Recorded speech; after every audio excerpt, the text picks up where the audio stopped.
Hey there folks, Wrel here. Today I wanted to talk about PlanetSide 2's future. As we close out 2015, we're looking at a 3-year-old game that's given me and many others thousands of hours of enjoyment. It's accomplished feats that no other game can even come close to, including setting a Guinness Book of World Records record for the most players in a single FPS battle.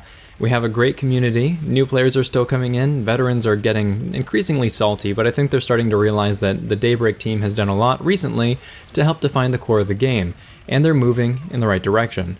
However, lots of players have left the game, and this is of course going to happen. It is a 3-year-old MMO that wasn't in a great place at launch, wasn't in a great place after that, still has a lot of things that need work, and it's basically had the same sorts of problems that you'll find in early access games like H1Z1, which is something that we've talked about in the past.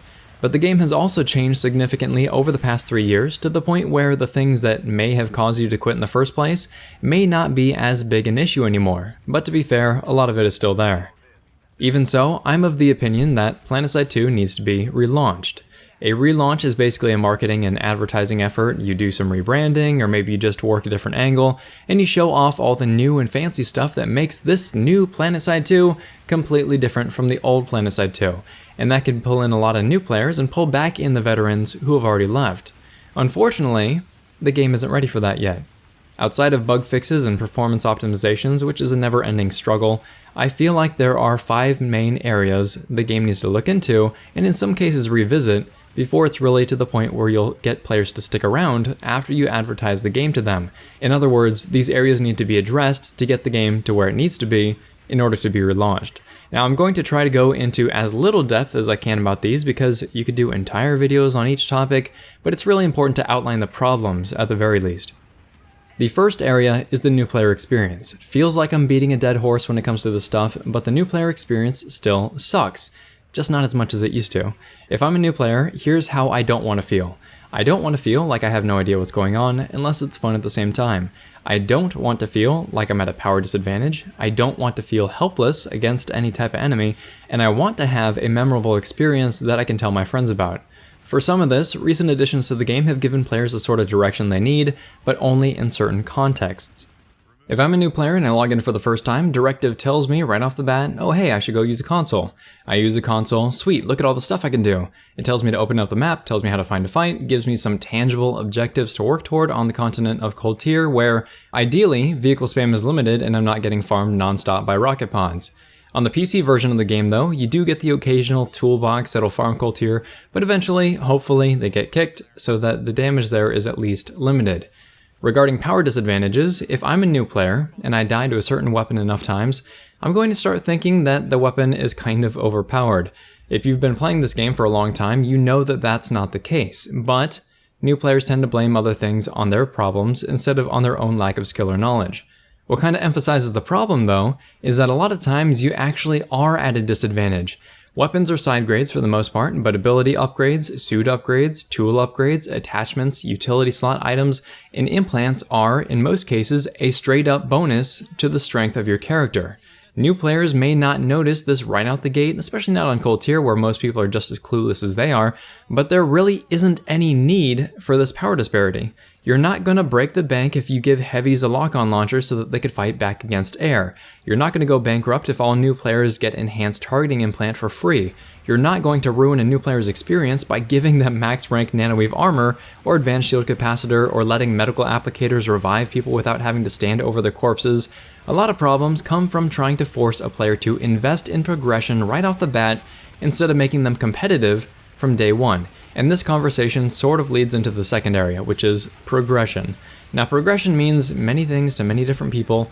Developing your character is progression, reaching a new battle rank is progression, accomplishing directives is progression, earning medals on your weapon, that's progression too. But for veterans, there's just not enough of it. Master tier directives, for example, were an idea from a long time ago that never came into being. So you have people with this huge directive score saying, well, now what? Now what do I do? Instead of giving them something else to pursue. And pursuit of directives only agrees with certain types of players, certain types of player archetypes. For example, I don't care all that much about pursuing directives or grinding them out, I just want to shoot things. But some people do dedicate themselves to completing something. That's how they enjoy the game, and that's a good thing. There's plenty of different ways to play PlanetSide 2, which is one of the things that makes it great. Battle rank is another one. People have hit battle rank 100 on all of their alts, which are on all different factions. For some people, it's been so long that it just comes naturally, and we're kind of stuck here. And for others, it was a goal that they wanted to pursue. But they've hit a wall, we've hit a wall, no additional battle ranks, though the higher cap has been teased. A big part of progression is also development of your character. Vehicles are useful because they're expensive to invest into, so it takes a while to sort them out if you have an interest in using them, but we should have high-level abilities as well. Still side grades, that's very important, but also something geared toward higher-level players as a reward.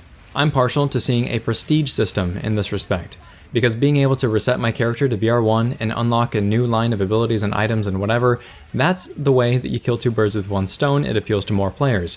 But however it's done, progression should be a focus in 2016. Another area to focus on are the quality of fights. Being stuck in a spawn room versus 90% overpop, or having to ghost cap, or when all of your enemy defenders have left for greener pastures, and you're kind of just stuck in a lane because you can't redeploy to a new fight, you don't have any resources for an ESF, instant action taking you to overpopped bases, reinforcements needed taking you to where reinforcements aren't really needed. None of those situations, none of those experiences, mechanics, create enjoyable fights, but they happen all the time. Even 3 years past the launch of the game, a significant portion of our time is spent looking at the map, wondering where to go, either to make the most impact, or to farm, or to not get farmed, or to pull a certain kind of vehicle, or to try to figure out how to get to your friends. It's a really unappealing side of the game that a lot of people don't have the patience for or don't understand in the first place. So you get sucky fights, you get rage quits, you get this general sense of frustration throughout the entire community. So re-examining the current spawn rules is the first and most important step to help create better quality fights, because at no point should I ever be stuck on one side of the map, or forced to either ghost cap, spawn hop, or wait for minutes at a time for my resources to fill, especially when there are fights where I could actually be making a difference.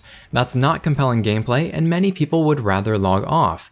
I'm not going to go in much more depth right here, but this is a topic that's definitely worth thinking about. The next area is outfit significance. Outfits in PlanetSide 2 are one of the most important factors to keep players actually playing the game.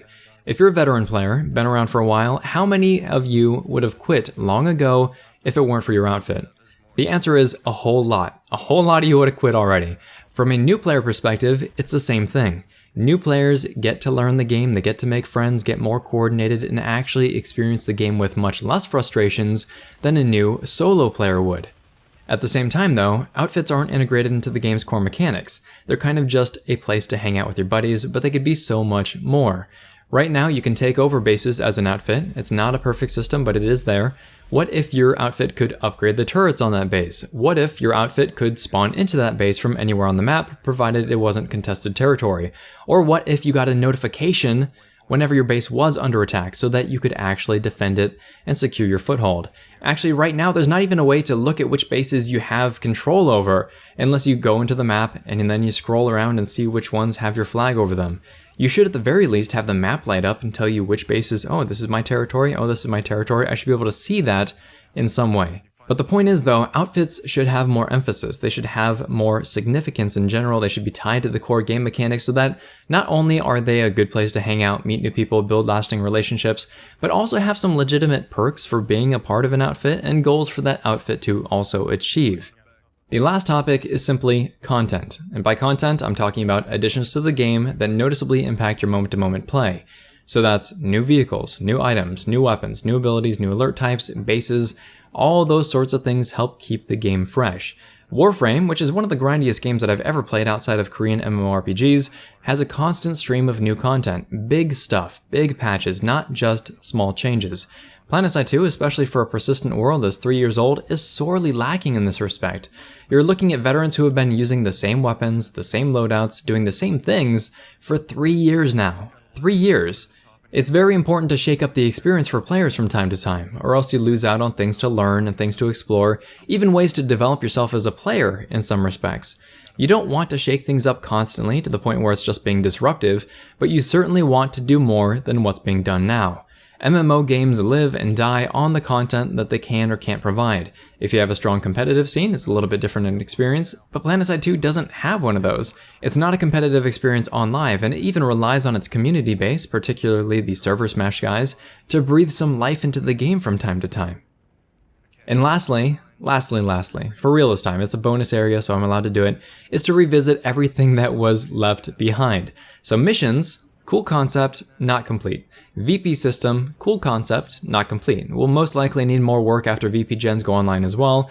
Bounty system, cool concept, still not complete. Mostly an annoying turnoff that has very little merit in its current form. Weapon trial system needs to be expanded upon. Leaderboard doesn't work right or emphasizes the wrong values.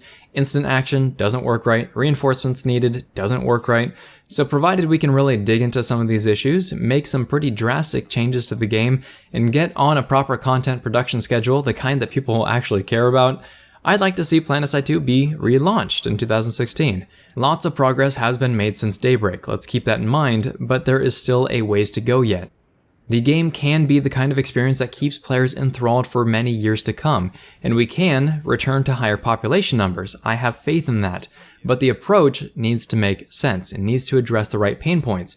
Can't be all over the place as it's been in the past. Well, basically since the game was SOE. If this video has been interesting, helpful, or entertaining, please feel free to like, subscribe, tell your friends about the channel, and I'm curious to hear your thoughts on PlanetSide 2's future. Be sure to keep in mind the average player, the majority of the player base, all the different types of gameplay that people tend to enjoy, what you think needs to happen either to keep you playing, maybe get your friends to keep playing, or bring you back to the game. Leave something for me in the comment section down below. Thanks very much, folks. Wrel signing off.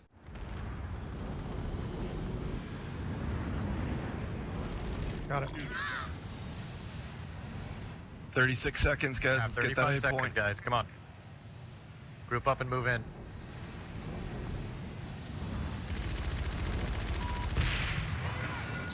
Don't get picked off one by one.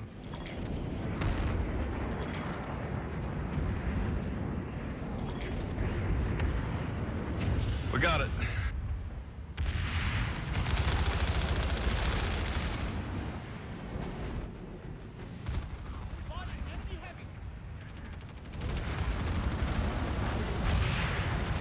Good save, guys. That's the win.